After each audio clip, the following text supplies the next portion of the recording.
everyone. Welcome back to Keep Indiana Learning's book study on the anxious generation.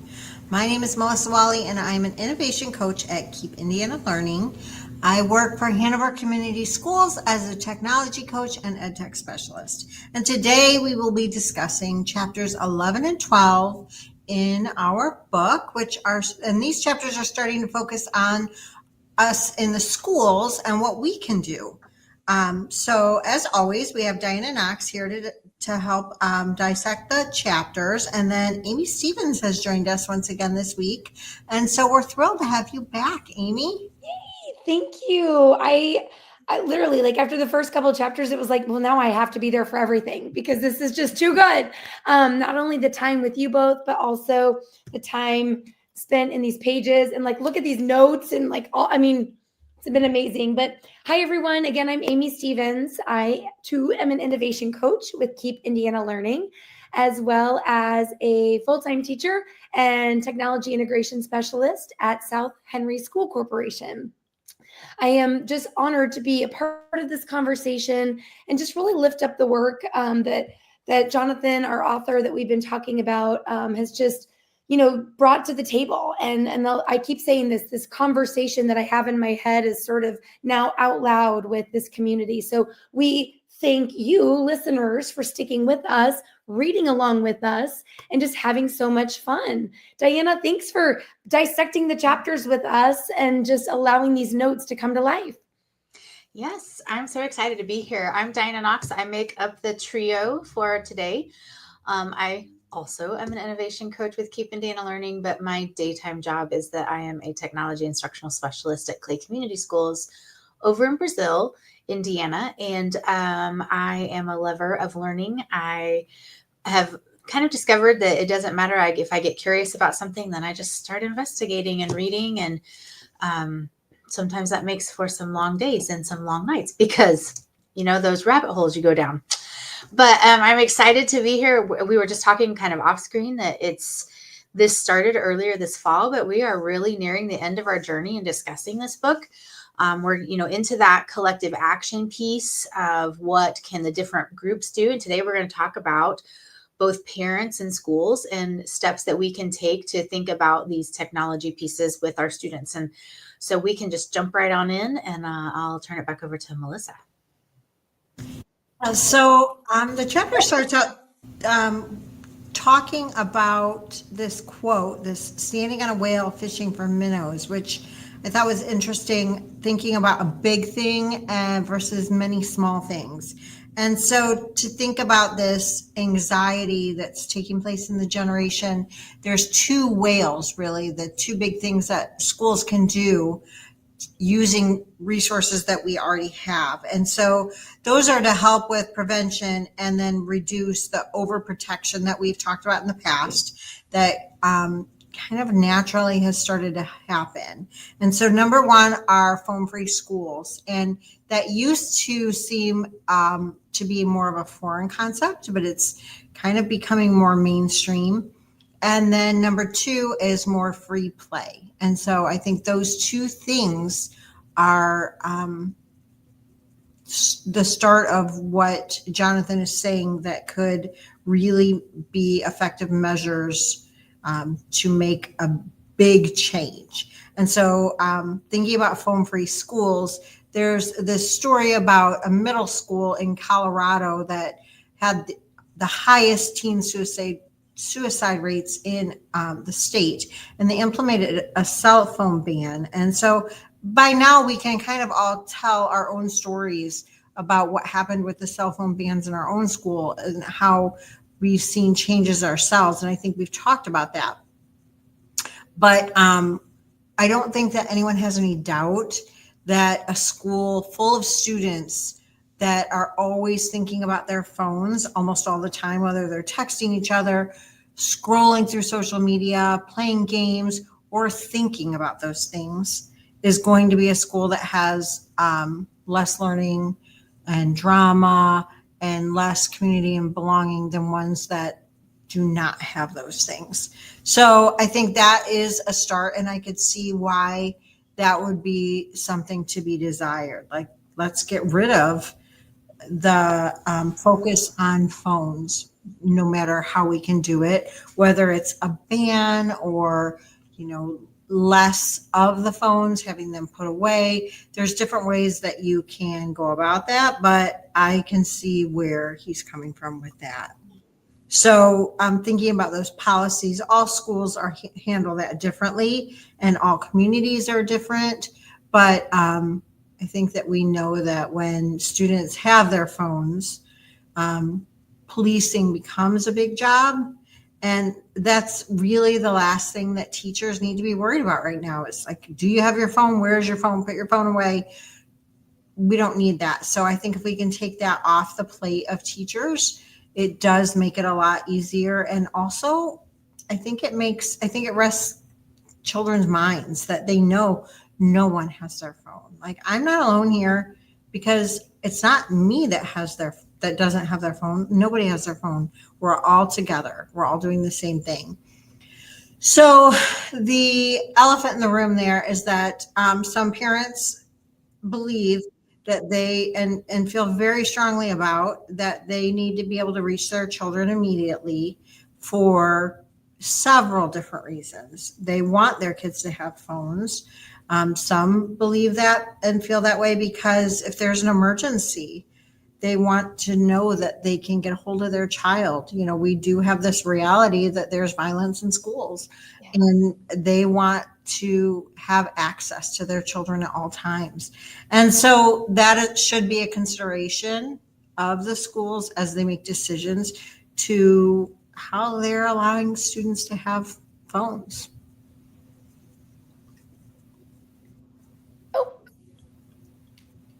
I'm muted.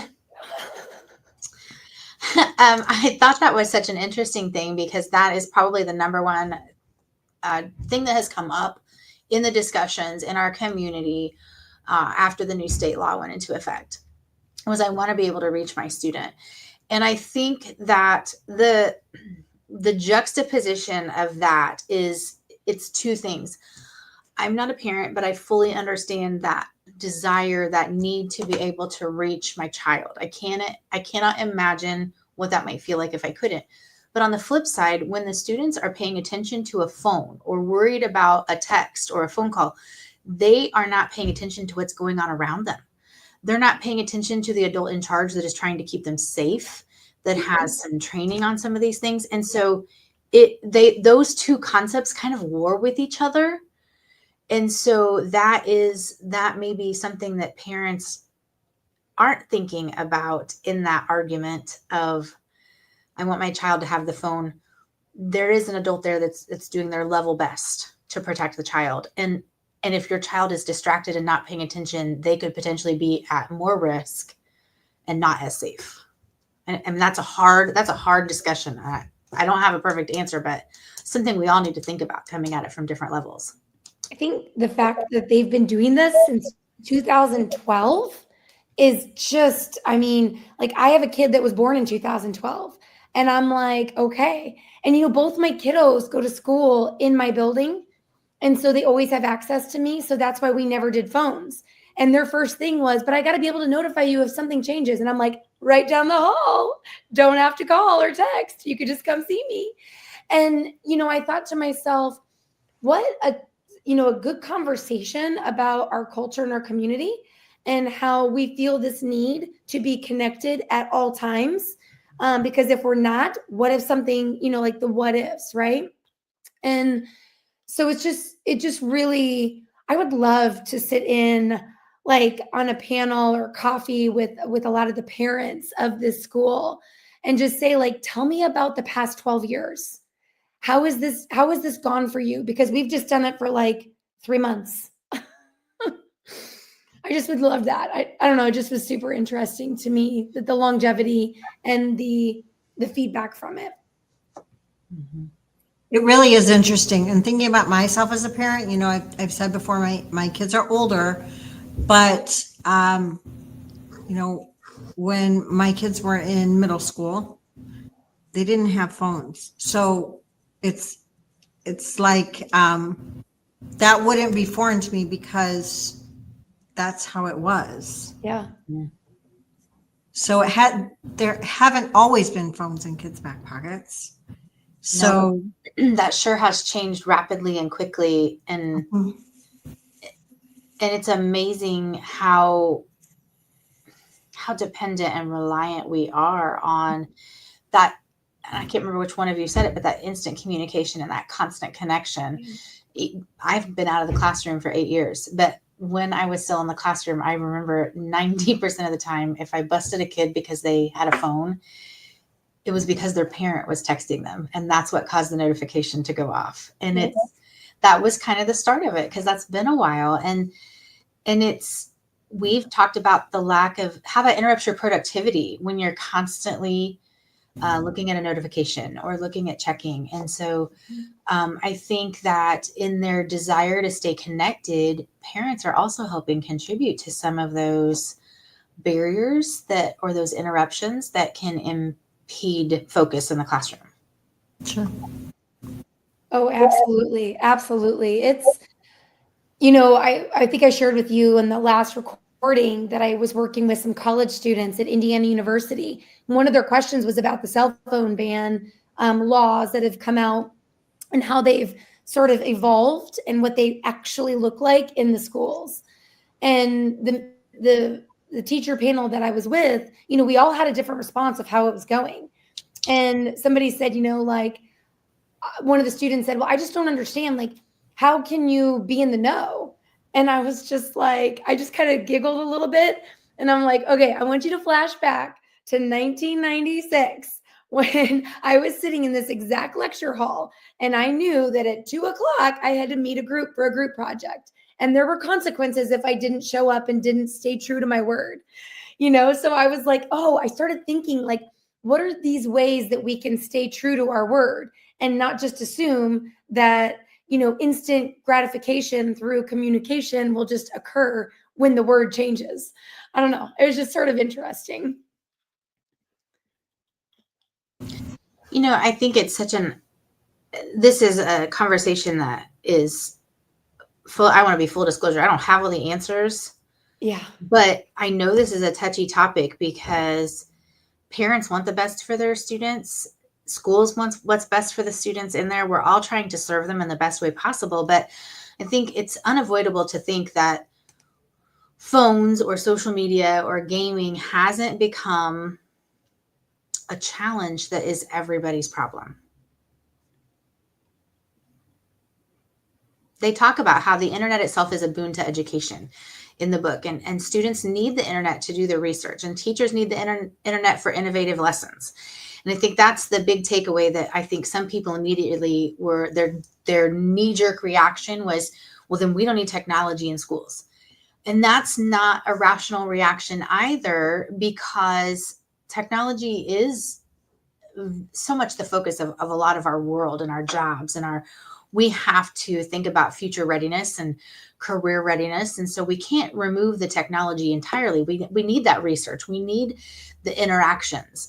I think about the project or problem-based learning that so many schools are trying to do. Technology is a huge component of that. And we want our students to learn to code, and thinking about some of those computer science frameworks that, yes, you can do some things unplugged, but eventually you need to be plugged in and doing things online. And now we're looking at, the ideas of, graphic design at our fingertips with some of the tools we have. And probably the most time-consuming topic in education right now is that of artificial intelligence and what its implications are. And all of those, you can't just take away the technology, because then when they leave the confines of the K-12 space, they're not prepared. No, exactly. And it kind of, goes along with this whole theme of the book of setting yourself up for, situations and conversations and experiences where you may not always be successful. And so what does it feel like when you fail, and knowing what to do? So speaking of which, in the classrooms and in the schools, one of the next things that they talked about was that playful environment or playful schools. And, over the years of teaching, I've seen recess be taken away. I've seen laps walked. I've seen, in my own classroom, the pretend like play kitchen and, coat rack and oven and, costumes and everything were all kind of like dispersed because, the fire marshal said that they weren't fireproof. And, the maybe the district said like, this isn't where our focus is. And, maybe some other factors came in and I was just like, whoa, whoa, whoa. And I'll never forget when I found out that my corporation was hiring somebody to be a specials teacher for science, technology, engineering, and math. I was like, I got to be a part of that because I have a feeling that it'll encourage kids to fail. It'll encourage kids to play. It'll encourage kids to ask, I wonder. And let me tell you, oh my goodness, like today was a perfect example of a day where so many people were like, I don't understand. I don't get it. I was like, well, what is our first thing that we do? And they're like, I know. I got to figure out what connections do I have? What do I already know? Who may be able to help me? And I'm like, yes. And what's the definition of helping? That means we don't do it for you. Otherwise, you'll only learn that someone will do it for you. So in thinking about these playful schools, I loved the idea of a play club. I was like, sign me up for that. Like, don't even give me a stipend for that. That would be amazing. That like unstructured recess, the playground being open 30 minutes before school. And then like the idea of having multiple recesses in a day. I was like, this is, and especially for school corporations whose days are so short, this is good conversation. I liked there was the Let Grow project where homework to do is something you've never done before. And it could be anything. That was something the school assigns and each child works with their parents to figure out what's best for them. Like for some kids, it might be walking the dog. For others, it might be making a meal. I'm thinking about kids who have never, used an iron, or it could be anything. But I'm thinking about how that could make them feel successful and helping the parents see that these children can be independent and competent, and what self-confidence that would give them. So I think that those kind of things could easily be assigned and just be such a benefit and have such payoff. But sometimes it's difficult as a parent to not only think about those things on your own, but also kind of to trust your kids. Can they do it? Will they be able to handle it? And when is that appropriate? But if it's homework, it's kind of like, well, it's homework. They have to do it. And everyone else is doing it too. It's that same mindset. So if everybody's doing it, it's okay. So I love that idea. And then also Amy was starting to talk about like the fire marshal and all of that, which it's interesting to think about, like, why do we have such little recess time in the US? And it really has been scaled back. The kitchen, like we all had little play kitchens in our kindergartens. I remember it distinctly, the big blocks. We used to play with the big blocks. And like that all came 1983, the report, A Nation at Risk. And it said that American kids were falling behind those, all the other nations. And so we had to increase our rigor and spend more time on academics. And so we even lengthened the school year. And so that's what schools did. They took away recess, gym, art, music, and increased the academic times. And then in 2001, we had No Child Left Behind. And so that pressure came to, meet the test performance, and we had to worry about the data, meet the targets. And so what was easiest to cut? Recess, playtime, anything like that, because then it became, test prep, drill and kill. And then in 2013 is when the American Academy of Pediatrics report came out saying the crucial role of recess in school. And so that's when here's this report saying, what do you know? But free play actually had benefits cognitively and socially. And so taking away those things actually was counterproductive. And recess is good for everyone, good physically, good socially, cognitively, and especially beneficial for boys. So interestingly enough, all of that, Well, and I think earlier in this chapter, they talked a little bit about the benefits that schools saw when they implemented longer recesses, more unstructured play, where they actually had less bullying. They had less office referrals. There was improved behavior because people seemed happier and kinder, because kind of like my grandma used to say, you need to get out and blow the stink off. And I know that's like a cliched colloquial expression, but sometimes you just got to get out and get some of that pent up energy out. And then it helps you focus on the tasks at hand and what's going on. So recess and free play, that the American Academy of Pediatrics, man, they were right on board with some of that. But policy is hard sometimes in schools to get it changed. I was just thinking, like, we need to like write our state representatives and say, like, okay, fully on board with reading and math and how much time you need us to instruct, fully on board with, figuring out how to do cell phones. Now let's talk about recess. Mm-hmm. Especially, did you see the junior high and high school suggestions? Yeah. You ask any sixth grader if that's the first year of junior high for them, or seventh grader, the one thing that their biggest like fear or like, nervous about going to those grade levels is not having recess anymore. Mm-hmm.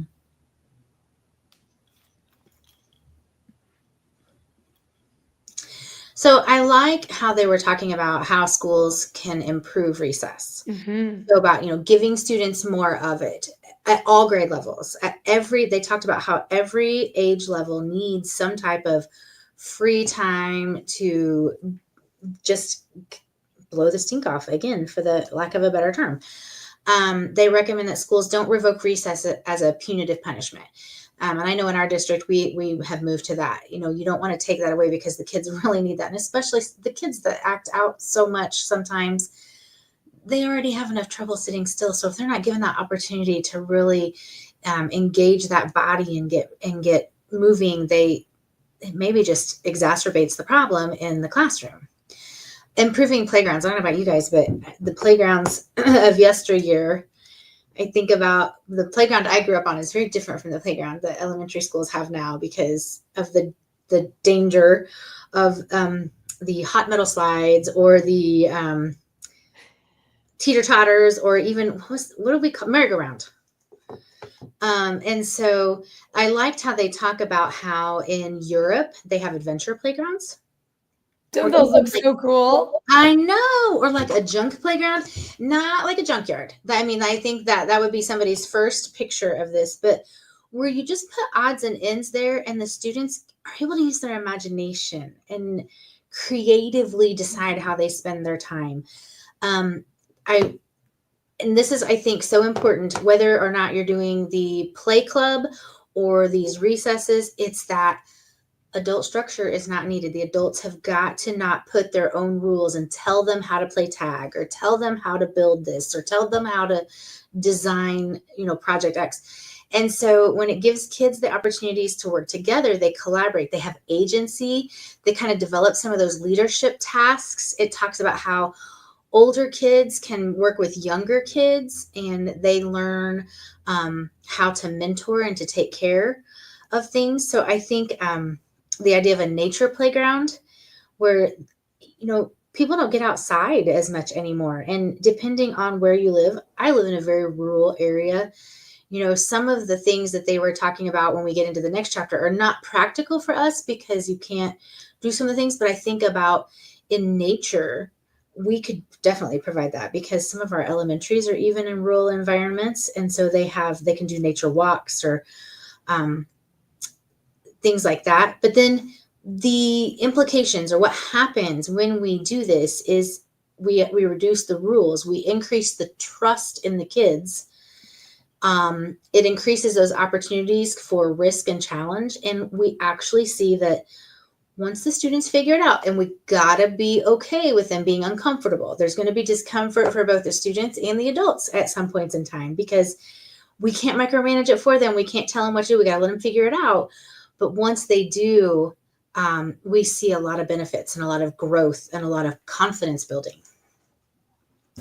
Yeah, the idea of the junk playgrounds and all of that, it reminded me of like when you have young children and they love to play with boxes. Like, you think that they're going to play with the toys you buy them, and then they just want to play with the boxes. Like, just make a playground of boxes. Kids would have a blast. Mm-hmm.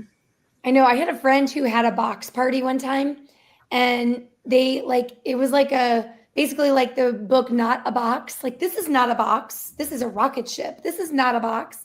And it was just really, I don't know, it was just so cool just to increase that ability of challenge and, of course, risk taking, like Diana was saying. Like, at some point there's going to be well, he said, well, she said, and it's like, okay, what are our strategies for moving through this conversation and getting to the other side?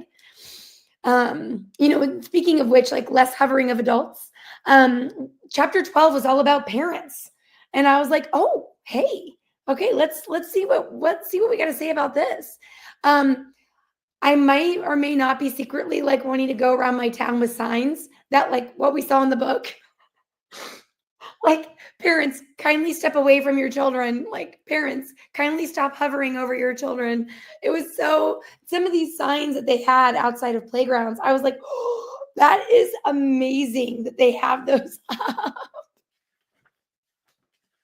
I don't know. I got a little bit of a giggle because I thought, I don't know if there's some cities that would allow that. I don't know. Just because somebody would walk in and be like, this needs to be taken down. This is disrespectful, or this is hurtful. I don't know. I just was thinking about all these conversations that could come up from it. And I was just like, But okay, I think that leads into, though, the idea. They start off the chapter with the idea of parenting wasn't really used until the 1950s. And it became more popular in the 1970s. And that's because in the past, the tradition was that children were raised in a community with lots of people that were helping guide their lives. And they had examples, and they were learning by that. They were coached or mentored by many responsible adults in their community and in their circle. But in the 1970s, family life started to change, and talked about how families became smaller. People spent more time at work and going to school. Sometimes, parenthood was delayed, maybe until the 30s. And I really, this kind of resonated with me. It made me understand maybe how some of it happened, because I know I was parented very differently than what I see parenting styles in like my brother or my nephews. And parents lost access to like local wisdom because communities got smaller. We weren't getting out and we weren't engaging. And so we started to approach rearing our children the same way we approached education and knowledge. In that, if I can get this training or I can take this class, then I will produce a superior product. And I love this analogy about parenting became like carpentry. And in carpentry, we know that precision is everything. You have to have your angles meet just perfectly. Your foundation has to be controlled. There's that whole idea of we measure twice, we cut once, because everything has to be as close to perfect as possible. But instead, we want to think about parenting as being like a gardener. Mm-hmm. Because when you garden, we plan and we organize, we sow the seeds, we provide this protected and nurturing space for the plants to flourish. And it takes work on our part, but at some point we know that we weed the garden and we water it, and then we just have to step back and let the plants do their thing. And I know I'm going to use corn as an example. My family always grows copious amounts of sweet corn, and it will say that it is a 90-day germination. So we should have corn in 90 days. That's not an exact science. So sometimes our corn is mature and ready in 85 days, and sometimes it's 97 days. And so that's where we just have to trust the process. You watch and you wait, and you've provided all of the things that the corn needs to grow, but it reaches its capacity and its fulfillment at different rates. And I think that was such a perfect analogy for a child, because we can't force people to develop faster than they are ready to. And we need to be prepared for the unpredictability and the delight of the surprises that come along the way with that.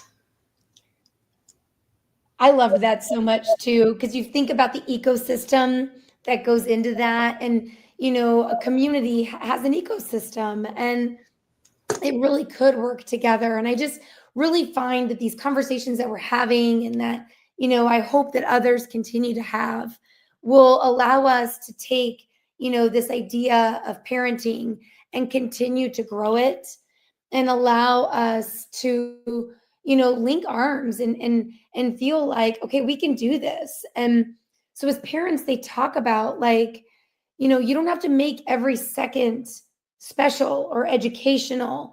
You don't have to, you know, be this parent that, you know, is like this full-time entertainer, right? Or full-time educator on top of your full-time career, or whatever.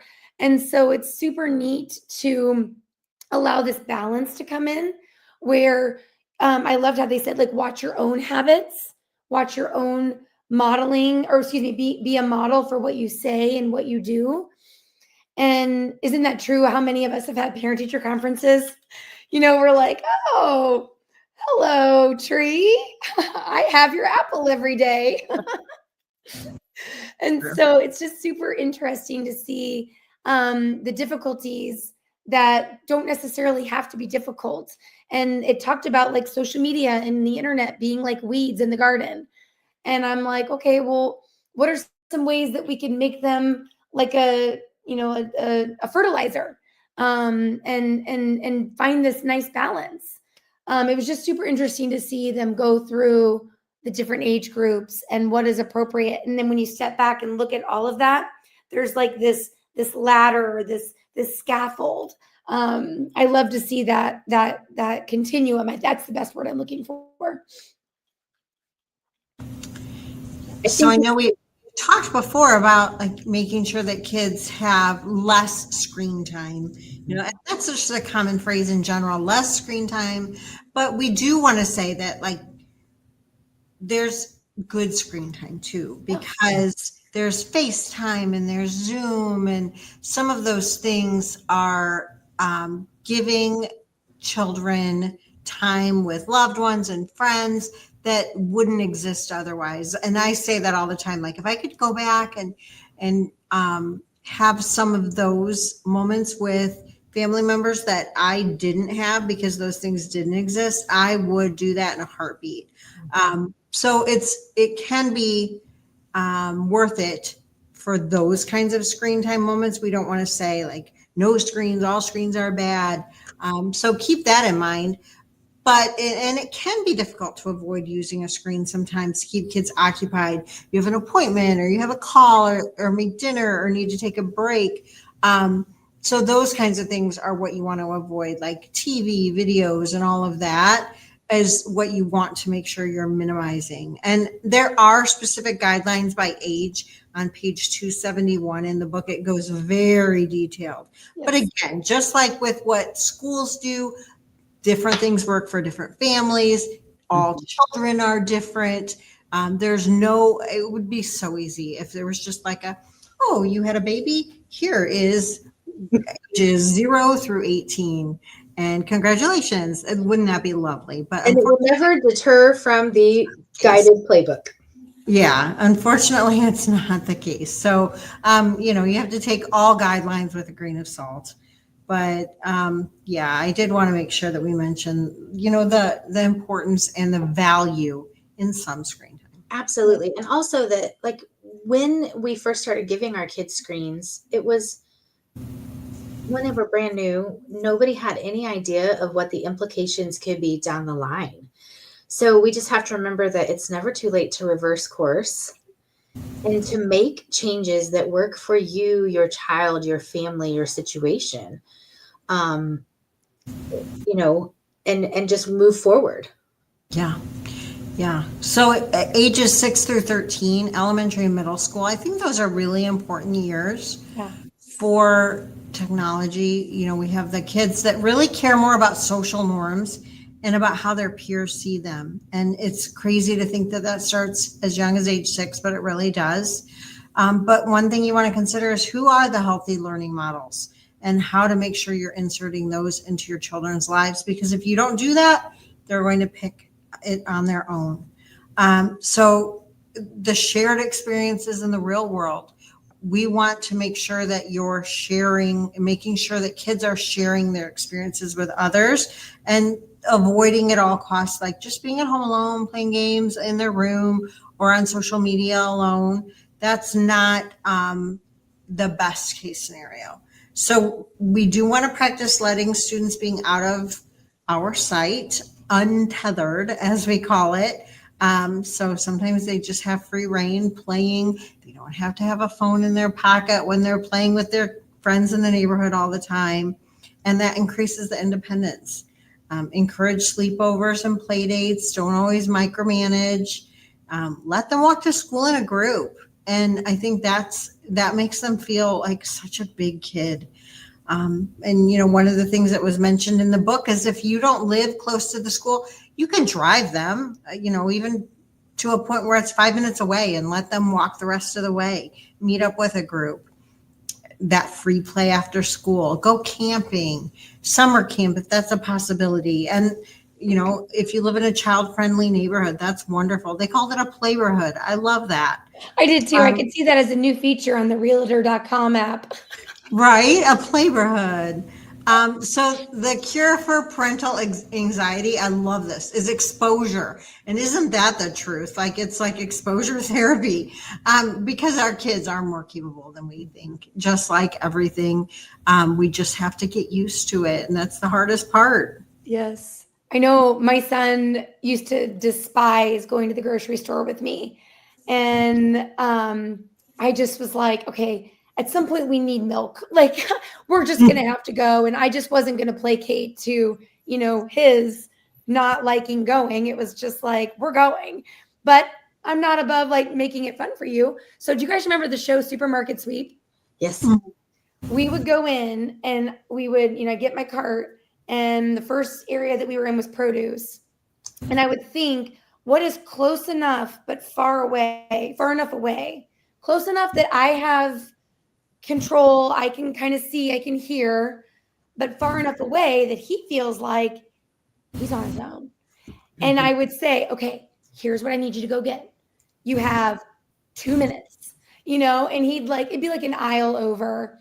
And I'll never forget, I ran into a friend and she was like, I just saw your kid like an aisle over. Like, where were you? Like very concerned. And I was like, don't tell him, we're playing a really fun game. I'm just an aisle over. And it's the best opportunity to get me, to get my grocery cart filled fast and us out the door.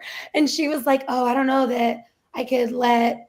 And I was just like, it's fine. It's absolutely fine. Like, in my small town, like I know the store manager, there's cameras everywhere. I would like to think that we're taking care of each other. I'm fully aware that that doesn't always happen, but that untethered opportunity, I was like, yes, because I loved that.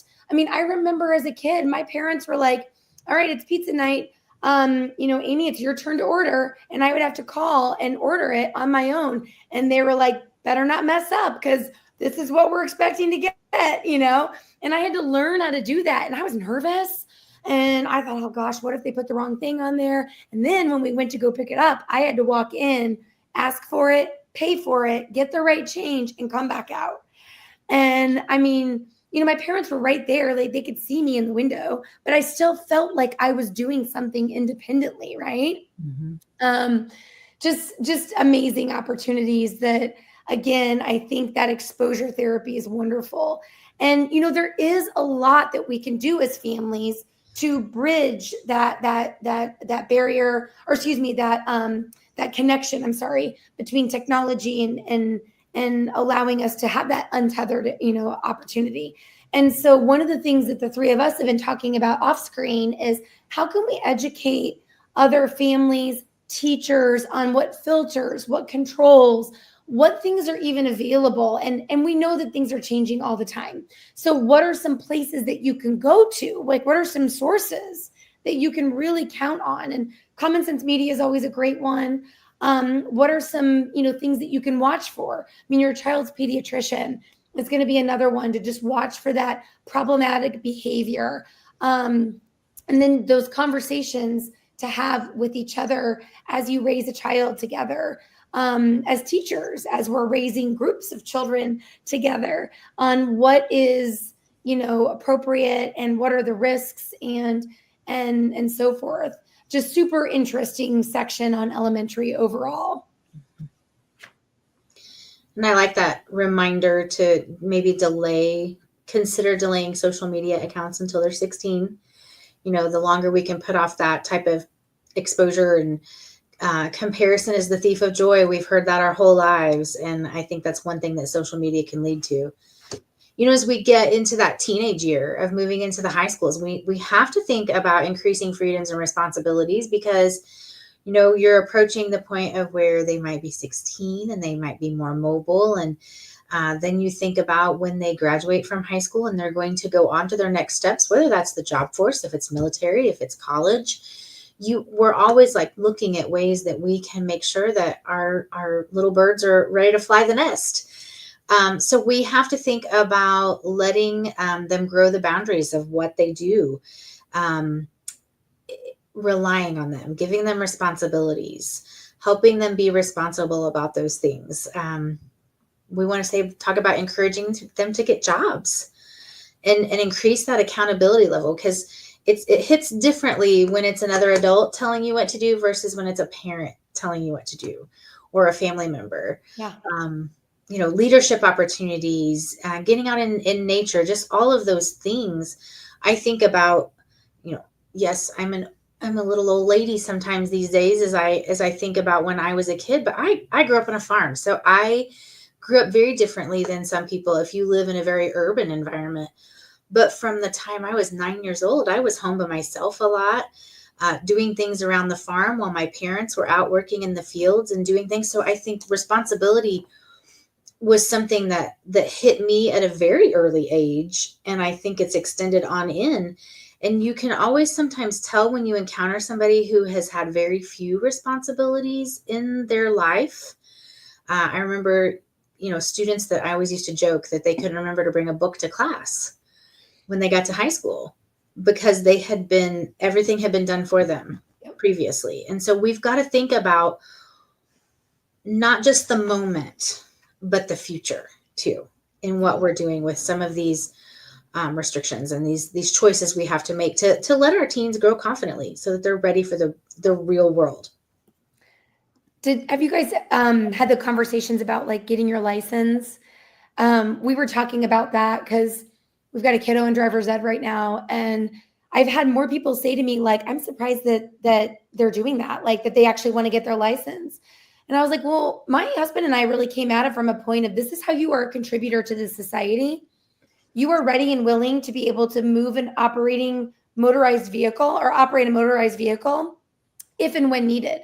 So this is not about you getting a car, and this is not about you like going and, it's lovely that you'll be able to take yourself and, maybe your brother too, grab some milk or the pickup order, there's going to be conveniences that come along with it. But we really came at it from a perspective of, you're on these roads. It's good to understand and learn what is happening around you, right? Learn about what is happening around you. What are all these people doing when they're driving? Understand the language of driving, and then understand how that allows you to be a contributor to our society. So if there's an emergency, guess what? You can get in the car and you can help. You may not have your own car. You may not, it was just a really good conversation that we came at it. And the idea of being together, like actually sharing that time together or going somewhere together. Something that's just been so beautiful is watching some of the teams that my high school kiddo has been on. They get food after, and it's expensive, but at the same time, the fellowship that happens is amazing. And then the kiddos, they take care of each other, and they're spending time face to face with each other. It's really something that I cherished in high school. And I was just so glad to see that coming back around, because one of the reasons for not having that responsibility of having a license or having risk or having challenge was because why? I'm like, well, there's a lot of whys. So I love that we're talking about that as just one of those risks. And then of course the rewards. And then just having, in your family and in your community and in your school community, these ideas of developing better habits, right? I would love to maybe continue this conversation on better habits. The three of us have talked about the power of habit. And so it's just super interesting to see this author come to the concluding chapters of the book and just talk about like, let's build better habits. I was like, okay, I'm on board.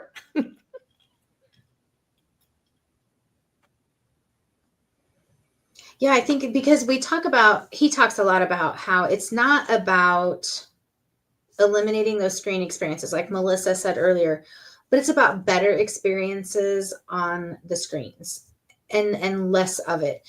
And then, as Amy said, building those habits, because we want our families to think about, I know like in my family, my dad is very firm. There's no phones at the table.